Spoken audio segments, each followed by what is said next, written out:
What's going on, everybody? Welcome back to the channel. Today I got another rebuild for you guys. We're going to be using the Arizona Cardinals, and we're going to try to turn them into a Super Bowl contender. Now, this is part one. I plan on dropping part two tomorrow, so make sure you hit a big thumbs up to let me know you guys want to see part two. Now, we're just going through the roster. We're checking out the contracts and stuff like that. You can see the overalls way to the right-hand side of your screen, and this team is pretty bad, man. We got some young talent. We got Darnell Dockett. I believe he was a rookie this year. Maybe not a rookie, maybe second-year player, but his overall is not that good. We have a horrible contract with Emmitt Smith, okay? Like this deal with Emmitt Smith was just bad. I don't know what Arizona was thinking. Maybe they're just trying to get butts in the seats, you know what I mean? Maybe they're just trying to, make the Cowboys fans mad for all the times that the Cowboys whooped on Arizona in that old school, NFC East. But I'm trying to get rid of them for whoever I can. I wanted Jeff Garcia. They were like, no, I wanted Chris Gamble. They're like, no, because we need quarterbacks. We need corners and quarterbacks. We need a running back. We need a lot. That's all I'm gonna say. We do need a lot. Now, kicking off the 2014 season, we start the year off 1-5. Our only win versus San Francisco.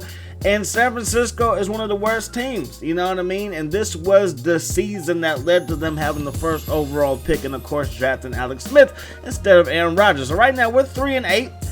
We, are 3-9, and then the L's continue. So Emmitt Smith is going to be gone after this year, so I decided just to keep him on the roster. I did not want to cut him and, receive a penalty for cutting him, via his salary cap number and stuff like that. So I figured, let's just keep him. His contract will be up. Let's just keep him. Josh McCown, he's a youngster right now. He had 16 TDs and 17 INTs, completed less than half of his passes. He's about here, okay? We have Anquan, Boldin. We got a young Larry Fitzgerald. This receiving core is fantastic, in my opinion. We just need to find a quarterback that can, get these guys the ball. And, of course, we need to find a running back, to take some pressure off the passing game. So, as you saw, the Atlanta Falcons ended up losing to the New England Patriots in the Super Bowl. I thought that was pretty funny, man. Not because, anyways, let's just move on. Chad Pennington, he's a free agent. I want to sign him. Like I said, we need a quarterback. Right now, he's 88 overall. I believe Josh McCown was somewhere in the low 70s. So that's not going to get it done. I want to boost our defense, but there's nobody really here that I want to spend top dollar for. So I'm thinking Chad Pennington, and you know what? Let's go after maybe possibly a halfback. So I'm going to try to go with the A-Train, Anthony Thomas from Michigan. Try to get him, not spending top dollar. He only wants, I believe, less than $1 million per year for his contract. So I'm like, this should be a done deal. And then I look at our roster, and there's no A-Train and there's no Chad Pennington. And you won't believe who Chad Pennington signs with, man. Like, you really just won't believe. So right here, I'm looking and I find him. He's playing for the Giants. So the Giants has Chad Pennington, Kurt Warner, who's still pretty good, and Eli Manning. I'm like, hey, New York, give me Eli. Okay, give me Eli. We're negotiating the deal. They want my second-round pick for this year and next year, plus Woods, who's a solid linebacker. He's actually going to make some plays for us because I'm not doing that. Okay, I'm not going to give this Woods 2 picks for Eli, who hasn't proven himself at this point in his career. So let's try to get Jeremy Shockey too. Now, that's a good deal in my opinion. Let's get Shockey. Let's get Eli. I'll give you a first, a second, plus Woods. And the New York Giants were like, basically, nah, not going to happen. So I'm trying to sweeten the deal, and then, yeah, it just doesn't work out. So I really have my mindset on finding a quarterback. So I'm thinking a second-round pick for Phillip Rivers, and the Chargers accepted. So I saved some picks, and I probably saved a little bit of money because technically Eli Manning was the first pick in the draft, even though he went to the Giants, who technically had the 4th pick. We saved some money with taking Rivers off of their hands, and we also saved some picks with just getting up a second-round pick for, of course, Phillip Rivers. So now we need to get a running back. First-round pick for Fred Taylor. I like Fred Taylor, but if I'm going to have to spend a first-round pick, I might want somebody who's a little bit younger than Fred. So I'm like, maybe we can go with, Prius Holmes, LaDainian Tomlinson. They were like, nah, you ain't about to get LaDainian Tomlinson. I might have been able to work out a deal with the Chiefs to get Prius Holmes, but I'm thinking to myself, let's hold off on that and let's see what's coming up in the draft. We could find a halfback with some speed, with some breakaway ability. then maybe that might be the move. So you see us recruiting, not recruiting, excuse me, you see us scouting right here, and there's really no running backs I feel like are worth taking in the first round. So I still got that first round pick in my back pocket that we might send over to one of those teams that have one of the best running backs in the league. We're still scouting right here, looking at corners. We're not really looking at quarterbacks. We have a quarterback of the future. And let me just say this.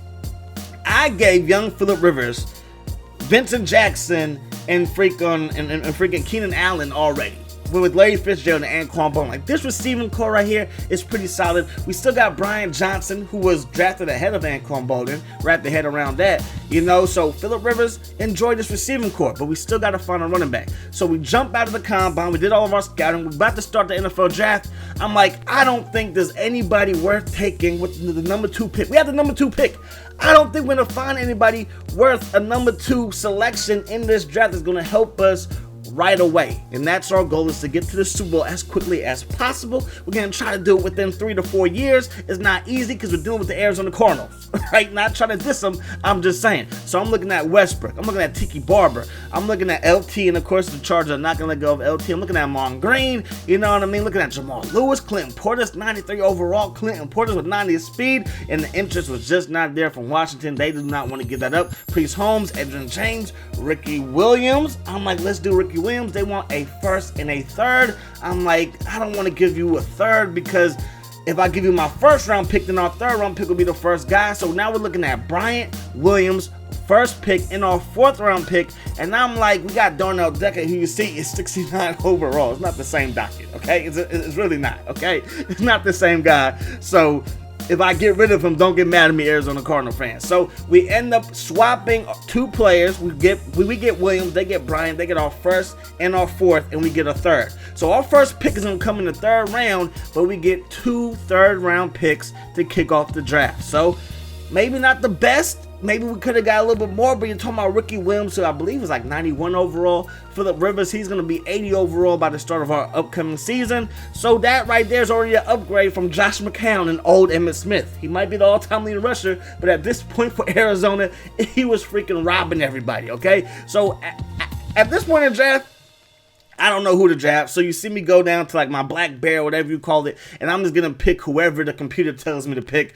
So there we go again, the screen, they say tight end. I'm going to take a tight end that I didn't even scout, which is weird. But I do like the way they do this, because the combine, you don't get to look at everybody during the combine process. So during, the franchise mode, it is good to listen to Mel Kiper Jr. because they do have him in this game where he gives you a report and stuff like that. And he talks to Chris Berman for like the midweek updates and stuff like that. So you really have to rely on that from time to time. All right, so right now we are re-signing Adrian Wilson, and we're also going to re-sign Larry Fitzgerald. I'm giving them long-term deals, or 3-year deals. I mean, again, we're only going to do like 3 to 4 seasons. So these are long-term deals, in my opinion. Giving Larry Fitzgerald about 2 to 3 more years, giving Adrian Wilson 2 to 3 more years, just because they were on the last year of their contract, and I don't want to fuss and fight with them in the offseason. I want to get it done right now before we kick off the new campaign. So we signed all of our rookies. We still have a few holes right now, even though we're doing the preseason. I still need to sign a couple of guards,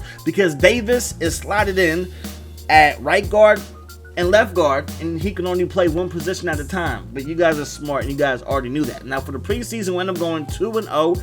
Not bad.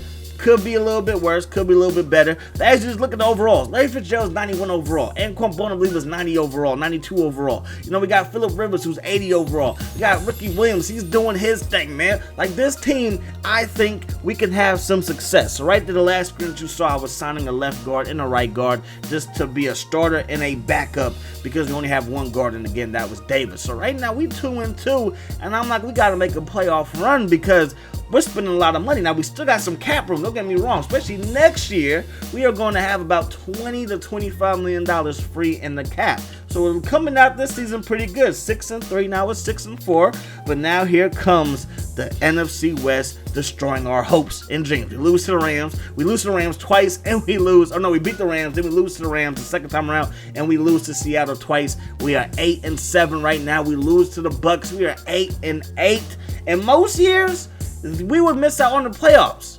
But if you notice, the St. Louis Rams are 7-9. The Niners are 6-10. and the Seattle Seahawks are 7-9 as well. So we actually win the West with an 8-8 record. That means that we get a home playoff game. I got the Arizona Cardinals to win the West with an 8-8 record, and I believe the year that they went to the Super Bowl and realized they were like 8-8 or 9-7 and they won the West. So hey, I mean, I guess crazier things have happened, right? So we are 8-8. We're gonna take on the Green Bay Packers. Now you're gonna be noticing one thing about the Packers offense: they don't have Hall of Fame legendary quarterback Brett Favre. He did not retire, and he did not go to a divisional rival, even though they used to be in the same division. He now plays for the Tampa Bay Buccaneers. So, sorry, Packers fans. It could be worse. It's not like he's signed with, the Bears or the Vikings, okay? But what really sucks is that guy right there, winning number 2, is not Johnny Manziel. It's freaking Tim Couch. Yeah, Tim Couch. But you still got Amon Green. Amon Green takes this one up their gut, and they take all the time off the clock in the first quarter. We're into the second quarter. We get a huge sack right there that forces them to kick a field goal. So the kick is up, and the kick is good. We are down by 3, but hey, we get the ball. We got Phillip Rivers. Look at that number 17 in the red and the white. I love it, baby. But our tight end situation is pretty bad. Like, we got 2 rookies as our first 2 tight ends, and they have a hard time catching the football, so we might still be in the market next year to try to get a tight end. So we ended up going 3 and out, but luckily for us, they cannot convert. They cannot do any damage. So right here, run, Ricky, run up to the 40, crosses the 45-yard line, and that's what we take over as he steps out of bounds. Then we're going to take a shot deep to Anquan, Boldin, who fumbles the football. So it's still 3-0, and we give the ball right back to Green Bay. We are in the third quarter. Things are not going our way. Anquan Boldin, he's all types of upset, and I was upset too, to be quite frank, to be honest with you. I should have just went with that instead of trying to sound hecka smart. Anyways, man, they go to the flat on third down. They pick up a couple of yards, but not enough to move the chains. So we're still down by 3. We're still being shut out, but here goes Ricky Williams down the sideline, picks up a nice gain. Usually when you get the animation, the guy is hurt, but luckily for Ricky Williams, he's still healthy. Luckily for me, he's still healthy, and he is still running the football hard. So here we go. To the outside again, send up his blocks, gonna turn the corner, give this man the shoulder charge. Oh, it's so beautiful. It is so beautiful. Love this game. So now it's 3rd and 7. We call a corner out for Larry Fitzgerald. He goes like 6'4", 6'5". I'm like, let's do it. And it didn't work out. So we ended up settling for a field goal. So right now it is 3-3. They try to pick up the first one on 3rd and 5 with their backup quarterback because Tim Couch got hurt. And now we have a chance to take the lead. We're going to find Anquan Boldin, who makes the catch, hangs onto the football. No fumbles right here. We roll out on 2nd down, and we get sacked by Sharper. So now it's 3rd and 11, taking a shot deep, and that's going to go off the hands of Anquan Boldin. Would have been a tough catch. So now we're going to go to overtime. Ball game is all tied up at 3-all. We get the ball first. We're going to drop back the pass, and we go down. Had nobody open, so we're just going to take a sack. But now it's 2nd and 17, and we're going to pick up 16 as we find Ray Fitzgerald to the left side. Beautiful catch, and now it's 3rd and inches from the 3-yard line. We give it to our man Ricky Williams, who picks up much more than necessary yardage. Another shoulder charge right there, and now we have this thing in Green Bay territory. Dropping back, going over the middle, we got Fitzgerald. Man, yo, Phillip Rivers, give me a big old hug. I done gave y'all your best weapons in history until that happens. So the first overtime comes to an end with us basically missing a chance to win this ball game. It is 3rd down. They pick up 9, but they need to pick up 10. So we take back over in overtime number 2. Larry Fitzgerald makes the catch, but they say that he caught it out of bounds. So I'm like, forget that. Somebody challenge it. So we get the challenge. You can see that he does get both feet in bounds. That's a 1st down. Move those chains. My man Rivers looking downfield. My man Rivers gonna find Larry Fitzgerald living like a Larry. Let's go. 1st and goal. We're gonna give it to Run, and Ricky Williams takes it to the crib. Touchdown, Arizona. So in year 2 of being a GM, we got the Atlanta Falcons, who went to the Super Bowl last year to lose to Tom Brady. Even though they had Mike Vick, they still lost. And now we're in the divisional round of the playoffs, and Ricky Williams is doing what Ricky Williams does, and that's run down the sideline for a big-time touchdown. So we are 2 games away from the Super Bowl after having the 2nd pick in the draft. I mean, my GM skills are phenomenal, even though number 21 is no Dion, is no Pat P. is a pretty bad cornerback who gets beat right there by Jenkins, and now it's going to be freaking 7-7. But here comes Phillip Rivers in the Arizona Cardinals offense. Back onto the field, we're going to find Johnson, who is another solid receiver. I'm not complaining about having him as our third receiver. We're going to find him again on third down again, and he picks up a fresh 1st and 10. Now Rivers going to step up in the pocket to who? To Johnson. That's right, Johnson. Brian Johnson gets this thing down. You see 3 catches from my man right there. Then Ricky Williams up the gut, takes it to the crib. Touchdown, Arizona. 14-7 going into the second half. Rivers, we get the ball first. You know what I'm looking to do. Going up top, the ball gets tipped, but it still gets caught by Fitzgerald. Let's go. Move those chains. Ricky Williams going to take it to the outside shoulder charge. Give that man the business. That is a big first down right there. Going over the middle, they drop a defense alignment back in the coverage, and clearly I did not see him, and clearly that's an interception, and clearly we might be in a little bit of trouble. But Wilson right there, my strong safety, I gave big money to. He coming up big until that happens, and that's going to be a big first down. Peerless Price gets that one into inside the 5-yard line. Then they're gonna go from there. We're done, and this ball game is all tied up. So we are in the first overtime again. Back-to-back playoff games, back-to-back overtime periods. Here we go, going up top, and this time we throw a pick. The first interception for Phillip Rivers, all video long, and that's a costly one as Atlanta's gonna kick the field goal, but they miss. So just like how we missed in our first overtime, they missed in their first overtime, and we have a chance to come back. We got Anquan Boldin wide open, but we can't connect the dots. So here comes Mike Vick with a rifle to Finneran, and he is gone. Touchdown, Atlanta. And Atlanta, after losing the Super Bowl last year, Mike Vick has these guys with an opportunity to go back to the Super Bowl this year. They beat us in the divisional round in double overtime. Was it double? And I think it was just one overtime period. And that sucks for us. But hey, man, going from the second pick in the draft all the way to what? The divisional round? I'll take that. That's not bad.